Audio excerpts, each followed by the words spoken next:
ಸಂಬಂಧ ತಂದೆ ಮಗನ ಸಂಬಂಧ ಎಲ್ಲರಿಗೂ ಗೊತ್ತಿರುವಂಥ ವಿಚಾರ. ನಾನು ಅದ್ರ ಬಗ್ಗೆ ಹೆಚ್ಚಿಗೆ ಹೇಳೋಂಥದ್ದಿಲ್ಲೇನು ಈಗ ಬೇಡ ಮಾತು. ಬೇರೆ ದಿದ್ದಲ್ಲಿ ನಾನು ಅದೆಲ್ಲ ಮಾತಾಡ್ತೀನಿ. ನಾನು ಅವರ ಕಾಣಿಕೆ ಏನು ಅನ್ನೋದನ್ನು ರಾಜ್ಯಕ್ಕೆ ಗೊತ್ತಿದೆ. ನಮ್ಗೆ ಯಾವ ರೀತಿ ಮಾರ್ಗದರ್ಶನ ಕೊಟ್ಟಿದೆ ಅಂತ ನಮ್ಮ ಬದುಕಿನ ಬದಲಾವಣೆನೇ ನಿಮಗೆಲ್ಲ ಕಾಣ್ತಾ ಇದೆ. ವಿಕಾಸಸೌಧ ಅಂದರೆ ರಾಜ್ಯಕ್ಕೆ ವಿಕಾಸ ಆಗಲಿ ಅಂತೇಳಿ ವಿಕಾಸಸೌಧ ಕೊಟ್ಟಿದ್ರು.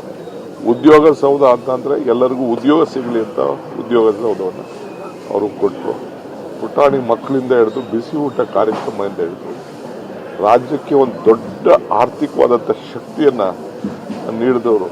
ಇವತ್ತು ಬ್ರಿವೇಜ್ ಕಾರ್ಪೊರೇಷನ್ ಪ್ರಾರಂಭ ಮಾಡಿ ರಾಜ್ಯಕ್ಕೆ ಹೆಚ್ಚು ಹಣ ಶೇಖರಣೆ ಮಾಡಬೇಕಾಗಿತ್ತು ಅಂದರೆ ಅವರು ಕಾವೇರಿಗೋಸ್ಕರನೇ ಅಧಿಕಾರನ ತ್ಯಾಗ ಮಾಡೋಂಥ ಒಂದು ಪರಿಸ್ಥಿತಿ ಬಂದಿತ್ತು. ಮಧ್ಯರಾತ್ರಿ ರಾಜ್ಕುಮಾರ್ ಅಪಹರಣ ಆದಾಗ ಫಸ್ಟ್ ನನಗೆ ಫೋನ್ ಮಾಡಿದ್ರು, ನೀ ಎಲ್ಲಿದೆಯಾ ಅಂತ. 10:30 11 ಗಂಟೆ ಮಲಗಿದ್ದೆ ನಾನು. ನನ್ನ ಹೆಂಡತಿ ಬಂದೆ, ಕೃಷ್ಣ ಸಾಹೇಬರು ಫೋನ್ ಮಾಡ್ತಾವ್ರೆ ಅಂತ ಎಬ್ಬರಿಸಿ ತಕ್ಷಣ ಓಡಿ ಬಂದೆ.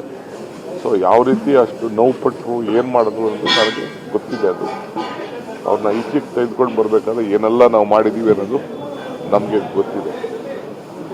ಅಷ್ಟು ಒಂದು ಆ ರಾಜಕಾರಣದಲ್ಲಿ ಗವರ್ನೆನ್ಸ್, ಕರ್ನಾಟಕ ರಾಜ್ಯಕ್ಕೆ ಒಂದು ಗವರ್ನೆನ್ಸ್ ಅನ್ನೋ ಒಂದು ಪದಕ್ಕೆ, ಆಡಳಿತಕ್ಕೆ ಒಂದು ದೊಡ್ಡ ಶಕ್ತಿಯನ್ನು ಕೊಟ್ಟದ್ದನ್ನು ನಾವೆಲ್ಲ ಕೂಡ ಮರೀಲಿಕ್ಕೆ ಸಾಧ್ಯ ಇಲ್ಲ. ಒಂದು ಉತ್ತಮವಾದಂಥ ಒಂದು ಆಡಳಿತಗಾರರು